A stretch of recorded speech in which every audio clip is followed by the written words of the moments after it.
sa pagpatuman sa hustong gabayan sa pagpakigbatok sa coronavirus disease kun COVID-19, lakip nga giawhag sa Provincial Task Force ang pagmintinar sa himsog nga panglawas, pinaagi sa pagkaon ug abunda sa vitamin C.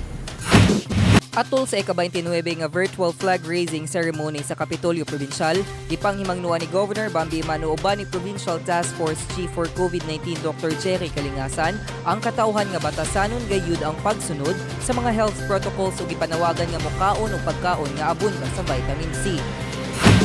Chief Jerry was able to mention about vitamin C, and that's also very interesting. But good news also as well, that vitamin C plays a big role in combating ang COVID. Dako ang pagtuon niini nga makatabang ang maong bitamina sa pagpahimsog sa kalawasan nga mokontra sa posibleng pagtapot sa bisan unsang mga sakit, lakip na ang makapatay nga virus. Dugang pasamahan sa lalawigan nga dili na kinahanglan nga mopalit niini kay ang maong bitamina makuha lang nga libre ug anaa lamang makita sa nataran gikan sa nagkalaing-laing prutas sama sa bayabas ug kalamansi nga abunda sa lalawigan. It's good news because vitamin C is something that you do not need to buy.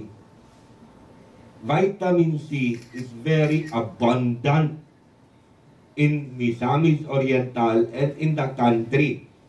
You know, number one, it's guava actually. Calamansi. Actually, halos tanan prutas na vitamin C. And good news, if vitamin C could really help, honestly, because you do not have to buy. You just go around, no? And sa probinsya ba, no? Whatever fruit that you will be able to get to hold on to, you eat it, ba? E muna ang kinakatinuod na source sa vitamin C.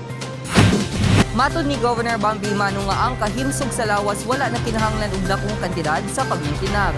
Kaya ang probinsya sa Misamis Oriental nagbaton og abunda nga gasa gikan sa kinaiyahan nga mamahimong gamiton alang sa pagpanalipod ug pampahimsog sa lawas sa matag usa.